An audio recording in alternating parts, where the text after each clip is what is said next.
আজকে আমরা খুব সহজেই এই প্রশ্নটার সমাধান করব।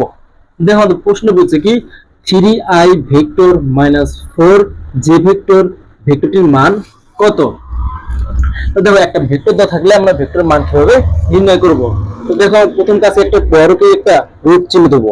এখন দেখো ভেক্টরের সামনে যে সংখ্যা থাকে সেই সংখ্যাগুলো কি হতে হয় স্কয়ার করতে হয়। তো এই i ভেক্টরের সামনে কি আছে 3, আমরা কি লিখবো 3 স্কয়ার প্লাস, এখন দেখো যে ভেক্টরের সামনে কি আছে -4 আছে, আমরা লিখবো কি -4 স্কয়ার ইকুয়াল।